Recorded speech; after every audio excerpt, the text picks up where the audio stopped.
so happy that you were able to join us. Hi, Paper, and Bonnie, and Mary, and Ariana, Taco, Transit.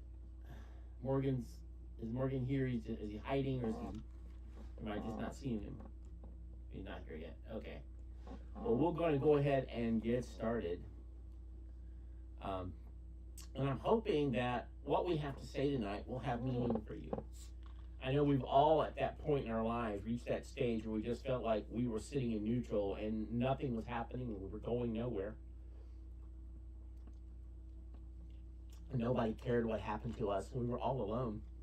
And so I came across a letter from Pastor Lutz, who was the pastor at Moody Bible Church for almost 40 years. Anyway, I'm going to read this letter that he shared because I think it's so appropriate to what we're talking about tonight. And understand, this is the letter speaking, not Michael, so don't run out of here and say, well, Pastor Mike said this. I didn't say that. This is not me, right? Don't just catch that, okay?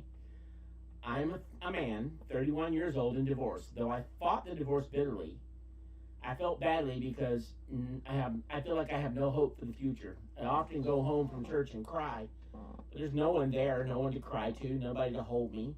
No one seems to care. What hurts me most is that I beg God for the grace to be single for His glory and to fix my eyes on Him, but nothing seemed to change. I continue to fail. I'm a basket case emotionally and on the verge of collapse. Something is very, very wrong with me. I'm so crippled and embittered that I can scarcely relate to others anymore. I feel I have to sit it out for the rest of my life in the penalty box. Have you ever felt like you were in the penalty box? You know what that's like? Maybe you can relate. Maybe because of a bankruptcy or because of a failed marriage or because of some bad financial investment. Maybe you've had some health reasons and you feel like God has just set you in the penalty box. And you wonder if you're going to have to be there for the rest of your life. I understand that feeling. I really do. Most of you know my history, know some of my background. But when I was 50, and yes, it's been that long, I was diagnosed with pneumonia and certain complications, and things went really bad, and ended up in a coma for about a week and a half, and came out, and because I was on a do not move order, I had no ability to control my legs. I couldn't breathe on my own. I had to have respiratory therapy, and then I had to learn to move my hands and feed myself and do all the things that we take for granted.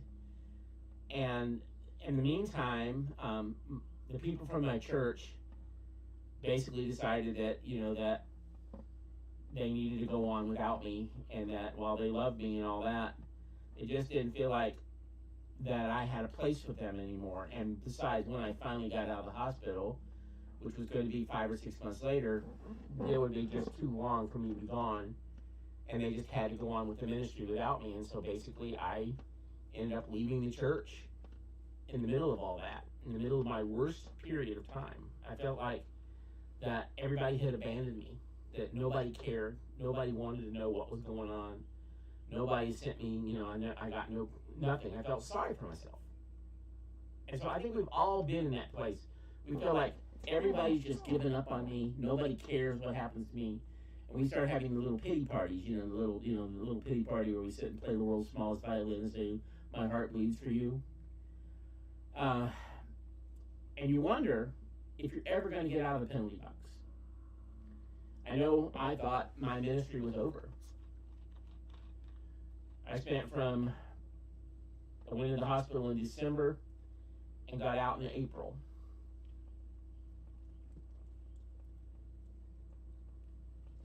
And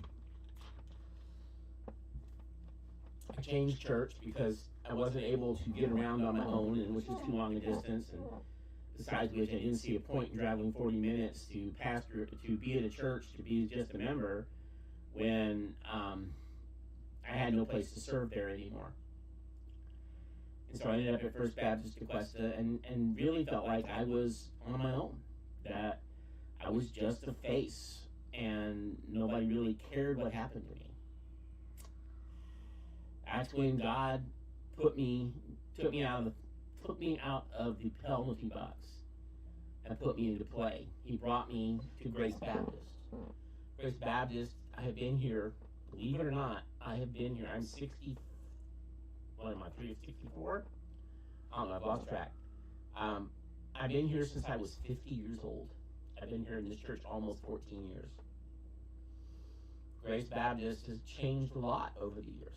I ran across one of our old videos back when we were in the old building, and it was me teaching on a Wednesday night, and it was just so radically different. Yeah, I'm 64. Thank you, Bonnie. I need somebody to remind me how old I am. Thank you so much. But the reality is that, God took me out of the penalty box. Took me out of the penalty box. And I wondered why God put me in the first place.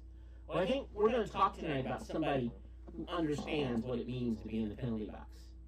Somebody who lived with that, who dealt with that. His name was Moses.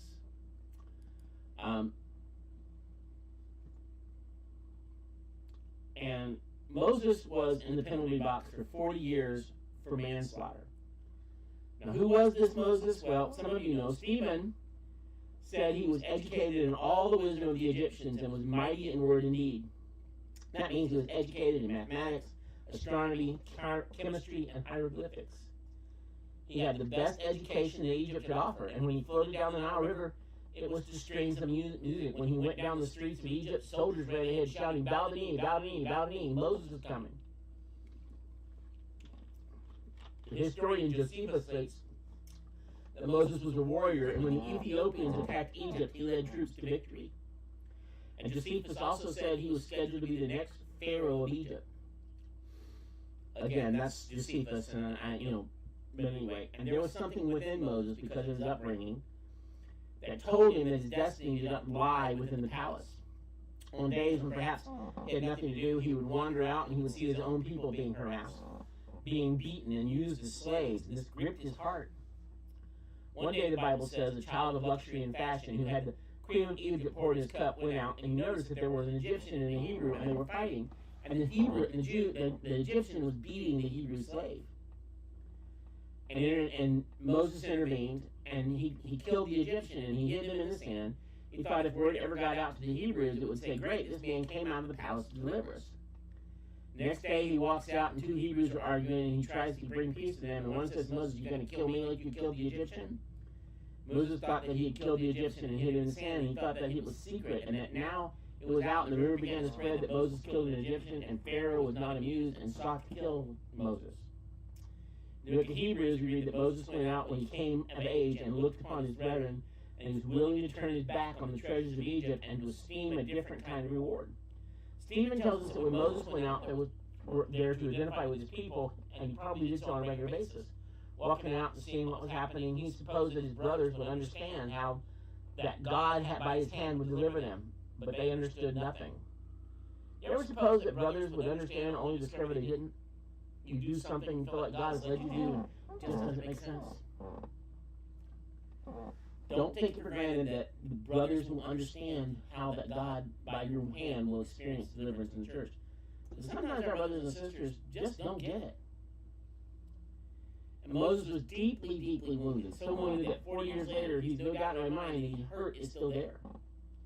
So what Moses does is he runs. He runs to a place called Midian because now he's a wanted man. When he gets to Midian, the text of Scripture, and in Exodus chapter 2 tells us in verse 15, when Pharaoh heard what Moses had done, he sought to kill Moses. But Moses fled from Pharaoh and stayed in the land of Midian. So he's now America's most wanted. And he sat down by a well. And to be honest with you, he goes to the palace, and now he's out in the unending gravel and sand and burning heat and isolation, all alone, and the whole thing is lost. Everything's gone. Your fame, your fortune, your admirers, they're not there for you anymore. He sits down beside a well, has all this stuff going for him, had all these medals from his battles. They could have had a party, and nobody would have come. But we should know that that is when he's in the desert that he learned lessons in the palace that the palace could never possibly teach him. Success at the end of the day is a very poor teacher. Failure is much better. Believe me when I tell you that you'll learn a lot more when your stocks fall than when they rise. You'll learn a lot more when you're sick, or you ever will when you're well. The palace is a poor teacher, but the desert does wonders. What we want to do is I want to take a look at 3 lessons that Moses learned in the desert that he could have never learned in the palace. And they're lessons that we can learn. I believe that's one of the reasons God sends us through our own desert experiences. Our own time in the penalty box. The first lesson we have is the lesson of servanthood. So listen to what it says beginning in verse 16. Now the priest of Midian had 7 daughters, and they came and drew water and filled the troughs of water to their father's flock. And the shepherds came and drove them away, but Moses stood up and watered their flock. And when they came home to their father Reuel, he said, "How is it you have come home so early today?" And they said, "An Egyptian delivered us out of the hands of the shepherds, and even drew water for us and watered the flock for us." And he said to his daughters, "Then where is he? Why have you left the man? Call him, that he may come eat bread." And Moses was content to dwell with the man, and he even gave Moses his daughter Zipporah, who gave Moses his daughter as a wife. So Moses was content, but he was learning to serve. Moses served as a shepherd for 40 years. He saved these young ladies, and he served the Father. But first off, he served in obscurity. Now that's important because you got to remember where Moses comes from. He comes from the palace. He was royalty. He had everything going for him. He had all the things in the world. And here he is, serving in the wilderness. Nobody knows him. Nobody knows where he comes from. They don't know about his education. They don't know about his background. They don't know if he was destined for anything. Nobody knew him. And to be honest with you, very few people cared. Probably his wife and his father-in-law, but let's face it, he was serving in obscurity. He wasn't famous anymore. And not only did he serve in obscurity, but he served in humility. Now, we don't understand this until we realize what the Bible says in the book of Genesis. To the Egyptians, shepherds were an abomination. The Egyptians believed that if you were a shepherd, you were the lowest human in society. In fact, they weren't shepherds. They would use slaves to be shepherds. You know, we know that shepherds is an important job. In fact, many places see them as being a wonderful thing. You ask a shepherd and you realize they're remarkable people. You go to the Middle East and you'll see a goat come out of the same pen as a Bedouin. And if you ask the Bedouin, how in the world can that possibly work? He said, no problem, the goats get used to the smell. Moses was destined for the most humiliating, despised vocation that was available. In fact, what he was doing was an abomination in the culture in which he was raised. 40 years, his aptitude and his desire and his training were in one direction. You ever had a vocation, if you could absolutely hated to get out of bed because it was so inconsistent with who you were and what you wanted to do? Here's Moses, whose aptitude were in one direction, and he's forced day after day after day to work in something that was considered to be the lowest of the low. Talk about somebody who was overqualified for a position, serving in obscurity and serving in humility. You know, it's so easy to serve the Lord when everything goes your way, when you're in the line mode. Let's face it, when everything's going our way, when everything should be possible, it's easy to serve. You know, when God first called me into ministry, I had this vision in my head that I would serve in a church, a big church with, lots of people, and I would, it would be a full-time job, and I wouldn't have to struggle, and boy, did I get it wrong. Don't work that way.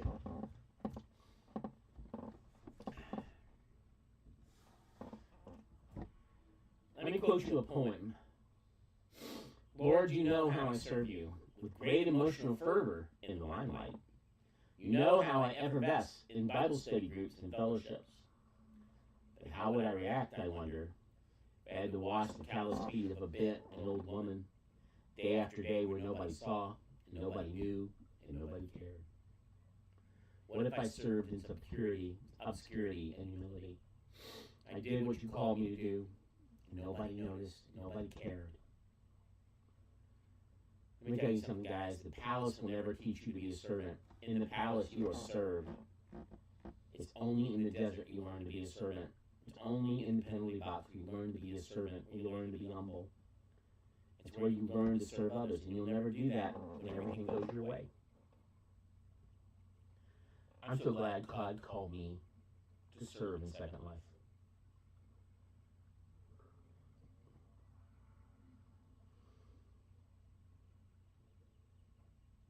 Moses was called to obscurity for 40 years. His most intelligent conversation was probably bah. And he believed that would be for the rest of his life. But in the desert, that you learn servanthood, not in the palace. This is where God led me. And I'm so glad that God led me here and God made the way here.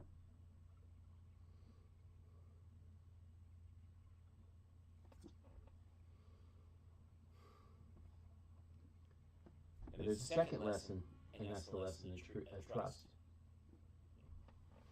During that long period, the king of Egypt died, and the Israelites groaned in their slavery and cried out, and their cry to help, their cry for help because of their slavery went up to God, and God heard their groaning, and he remembered his covenant with Abraham, with Isaac, and with Jacob. So God looked on the Israelites and was concerned about them.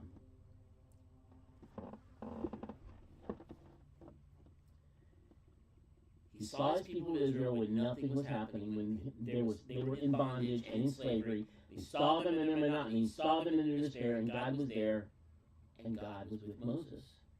I believe that God allows every one of us to go through a desert experience.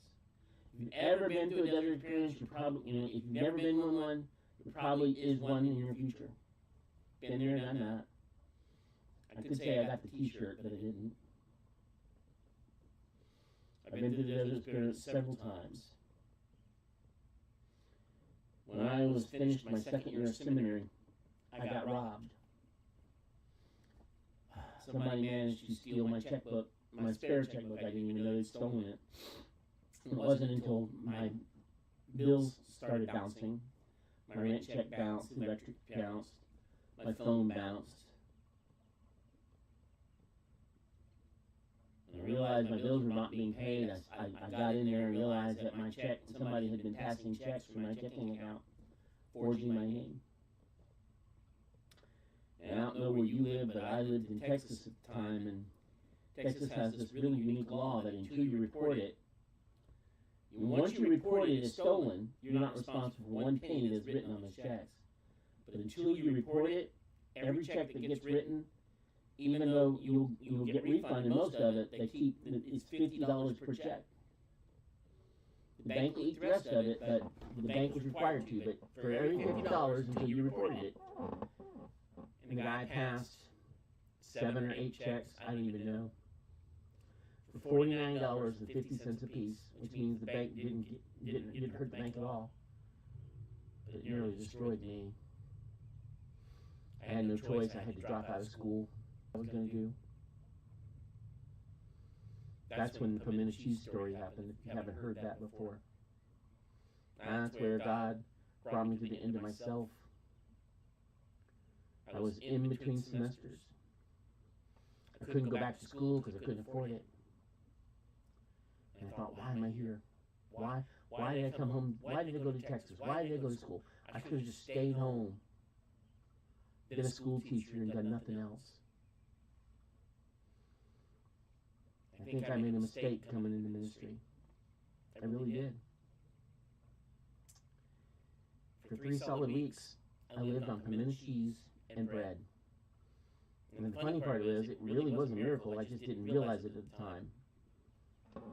Because I had an 8-ounce container of pimento cheese and a loaf of bread. And I had that for 3 meals a day, 7 days a week, for 3 solid weeks. Breakfast, lunch, and dinner, I had a pimento cheese sandwich and water. And that was all I had. And amazingly, that pimento cheese lasted me 3 full weeks. And that loaf of bread lasted me 3 full weeks.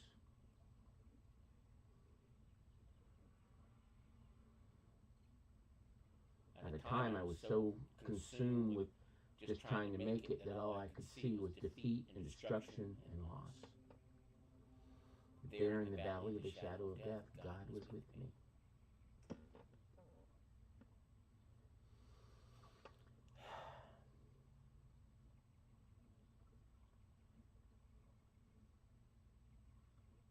Near the end of the 3 weeks, one day the vintage cheese ran out. I got up that morning not knowing what I was going to do that day because I'd eaten the last of the cheese that night and the container was empty. Ended up throwing it away. The loaf of bread was gone. I'd eaten the last two pieces of bread. There was nothing left in the house. And I got up. It was a Saturday, so I didn't have to work. And I was in the shower and took in the shower and got dressed and trying to figure out what I was going to do because I didn't have food. Fortunately, I lived close enough that I could walk to work, so I didn't have to worry about using gas, and at least it was summer, it wasn't winter. And my electric bill was only $11 a month, so I managed to pay the electric bill. And so I knocked on my front door. And I opened the door, and there was this couple there I'd never met before. I'd never seen them. I didn't know who they were. And they were holding 5 bags of groceries. And he looked at me and says, "Well, sir, we were wondering if you'd use these. See, we're newlyweds, and we went to the grocery store to buy groceries this morning, and we bought groceries. When we got home, my mother was there, and she had brought us 7 bags of groceries. And then her mother showed up, and she brought us another 8 bags of groceries. Well, between the 3 of us at that house, we had more groceries than we could ever use, so we've been going up and down the street handing out groceries to anybody who wants them. And so we came to your house, and we thought maybe you could use them." And I was sitting there crying like a baby. In my desert, God was right there with me.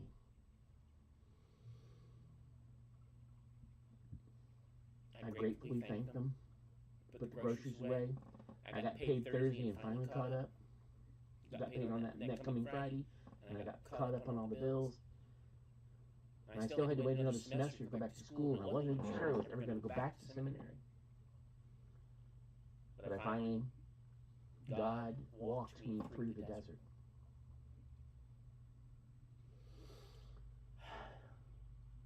God allows every one of us to go through a desert experience because it's there where we learn. Israel was in the desert for 40 years, and what was God doing those 40 years in Israel in the desert? We find the Lord says that he found them, that is Jacob, the children of Israel, in a desert land, in a howling waste of wilderness. He encircled them. He cared for them. He kept them as an apple in his eye, like an eagle that stirs up its nest. It flutters over them, the eaglet, spreading out its wings, catching them, bearing them on its pinions.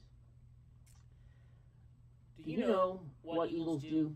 How eagles raise their young? It's a nice picture of what God does for us. Eagles build these huge nests.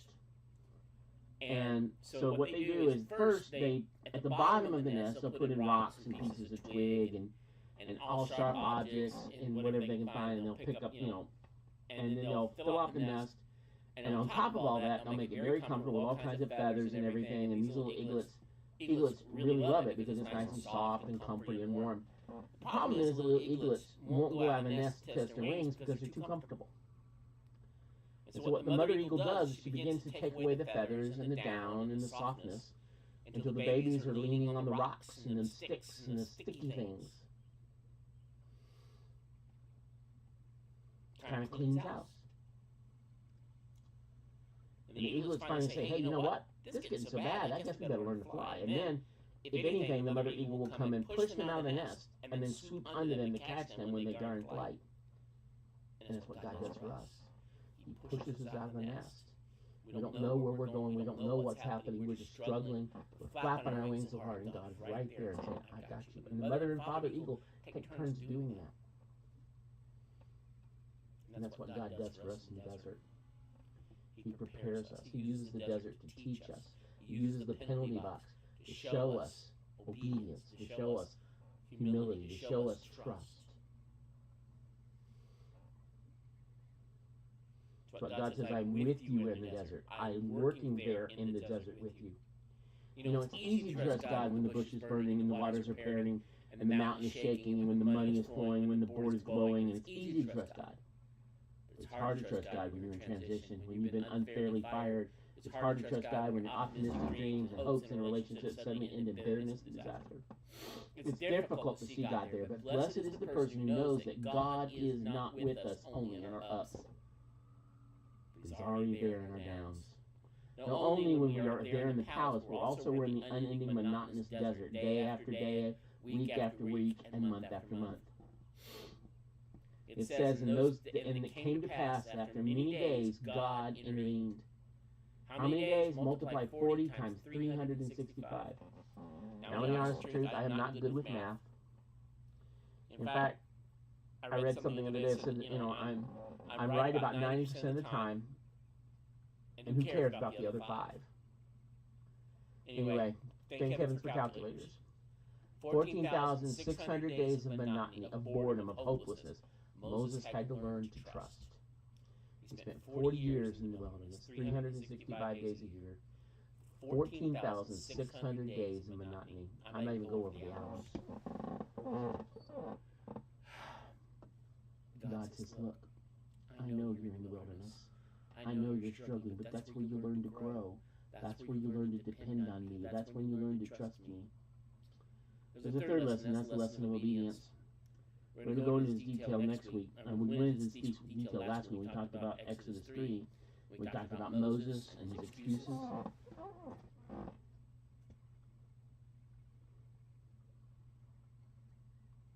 Moses didn't want to go, and we would think that God would be saying to Moses, go back to Egypt, and Moses would say, well, of course, where have you been? Moses is still hurting. He still remembers the pain of rejection. He still has his heart in all this, and probably a root of bitterness over all that's happened. So he objects to God. God says, go, and Moses says, no. And God says, Moses, what are your excuses? And we looked at them. I've been through this before. I was rejected by them, God. I don't want to go. I don't want to be hurt again. And furthermore, they have no reason to believe me after being away for 40 years as a shepherd. Why would anybody believe me? Why would any church use me?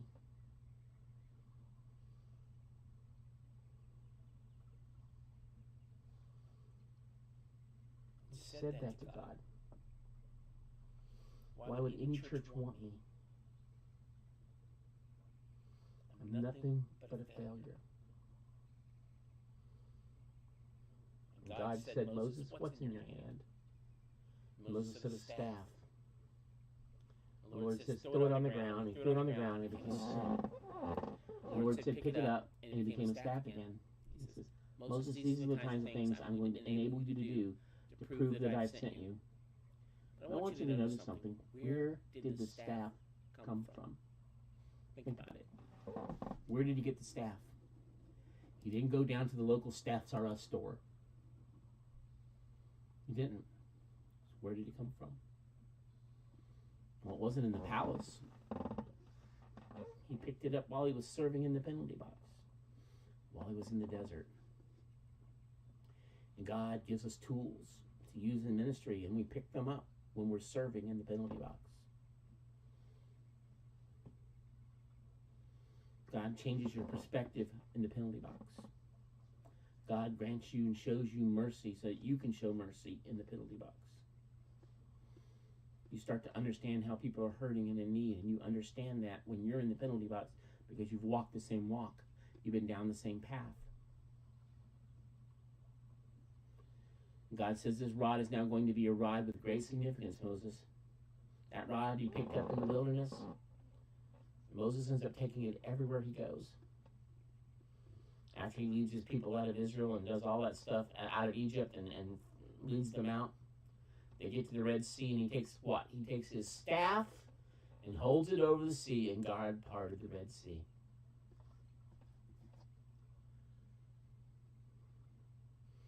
That's that staff, that rod, that tool that God gave him in the wilderness.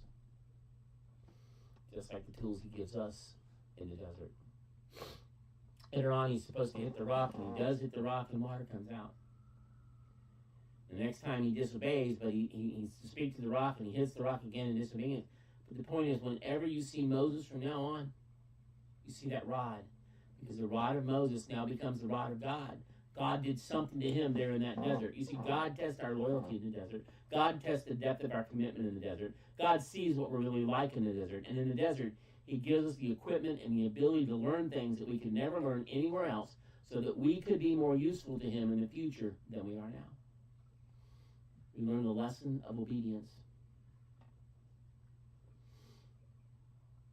I could probably change the metaphor and talk about being in the bullpen. Anybody who knows anything about baseball knows that each team has a bullpen. And the bullpen, they exist to help them get ready to get back into the game. That's what a bullpen does. And that's what we do in the desert. We get ready to get back to what God has called us to. My ministry, my life, all of that is because God walked me through the desert. Yea, though I walk through the valley of the shadow of death, I will fear no evil. For thy rod and staff, they comfort me. They protect me. You watch over me in the desert. I will never leave you nor forsake you, says my Lord. He loves you that much. And what he's saying is, I'm not finished with you yet. But I'm doing a work in you. Let me ask you a question. How many of you in here are alive? No dead people, right? Actually, it's one of the few requirements we have to attend Grace Baptist. You've got to be alive. Well, if you're alive,